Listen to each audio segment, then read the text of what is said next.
So last night, here we go. NFL season starts. We've got the Patriots in Foxborough. It's raining. It's the Steelers. And what do you know? The headset doesn't work. First of all, the world has their eyes on everything the Patriots do.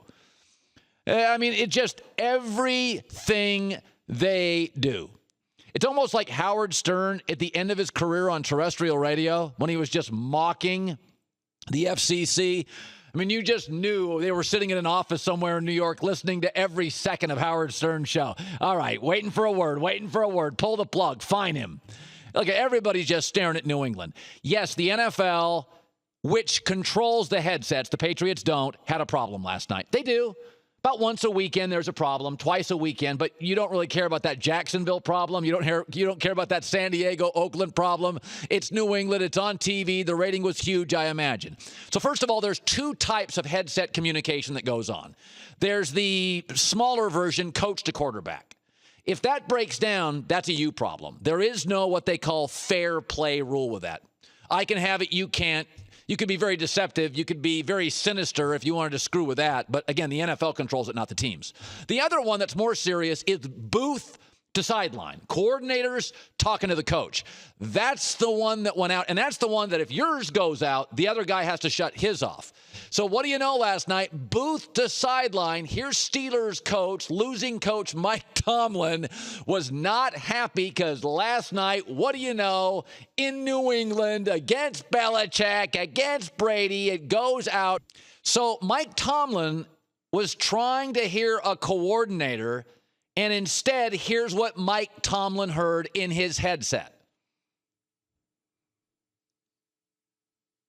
Second down and goal to go. Football just outside the Steeler 5. Brady with a play fake to Bolden. He looks to throw. He lobs it to Gronk. He's open to the end zone. Touchdown, Patriots!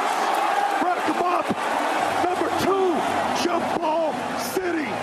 6'7". He hasn't played the whole preseason. Wind up the big guy and turn him loose.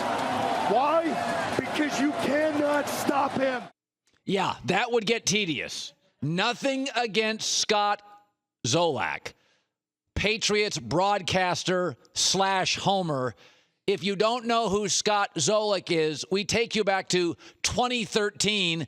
This is what Mike Tomlin in the first half mostly heard in his headset. Collie and Tompkins left. Brady throws it to the end zone for Kenbrell Tompkins. Leaping. He's got it. Touchdown. Patriots. Kenbrell Tompkins. Brady's back. That's your quarterback. Who left the building? Unicorns. Show ponies.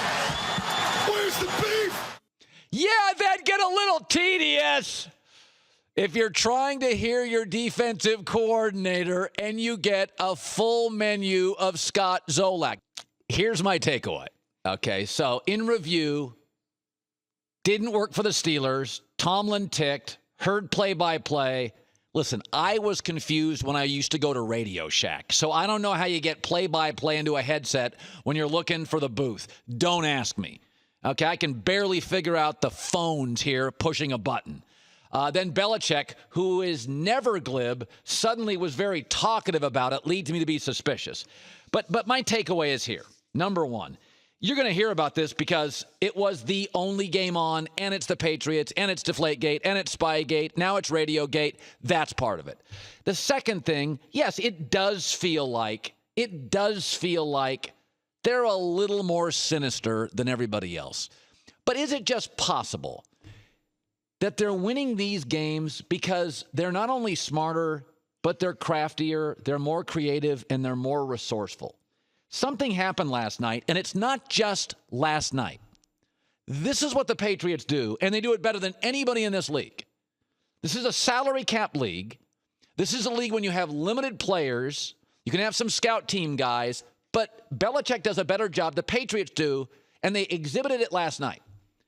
Dion Lewis comes into this league, breaks a leg, think he's in Philly, maybe in Cleveland, not productive.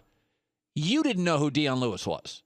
I think he was the guy that was at Pittsburgh after Shady McCoy. Was he the running back after, something like that?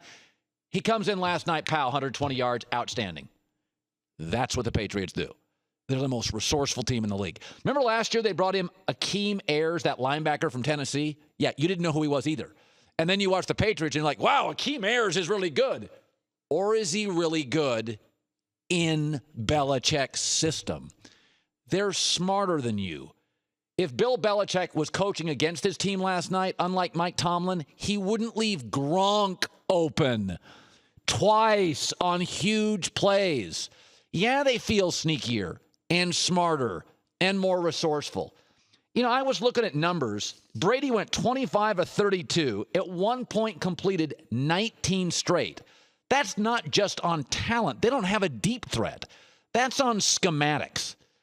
Remember when Charlie Weiss went to Notre Dame and he said, you know, I'll have a schematic advantage, and people were like, oh, what an egomaniac, what vanity. The Patriots sort of have a schematic advantage virtually every week. And I watched Dion Lewis last night, and I'm like, yeah, we're going to talk about the headset, but they just do it time and time and time again. They find a B-, C+ guy. And last night, Lewis goes into that game 120 yards. Guys don't rush for 120 yards much in the NFL anymore. I mean, Gronk is terrific. Would Gronk be that great in Cleveland? Would Gronk be that Gronk in Oakland? Would he be that great in St. Louis? I mean, some of this is they just do a better job coaching. They just do. You watched Pittsburgh last night. Gronk is wide open on huge plays. You don't see a lot of opponents wide open. The two Super Bowls they have lost. Think about New England's 2 Super Bowl losses. In one, they win if not for David Tyree and super glue on his helmet. The other one they lose to the same quarterback team because Eli Manning throws an absolutely to the inch perfect sideline throw to Mario Manningham. I can argue they were 6 inches from having 6 Super Bowls. When you beat them, you barely beat them. You probably shouldn't beat them. So, I watched this, and we're going to talk about headsets, and I know, do we have the other Tomlin bite, the second one I was going to use when he got really, really grumpy again? I understand. But as a guy, we've got egos, and a lot of our persona is wrapped up in our careers. And you don't want to be told you're not as smart as your rival. But I watched New England play with no deep threat, with Dion Lewis, and I just continue to think, here's Tom Brady at 38. I don't know if he's ever been better.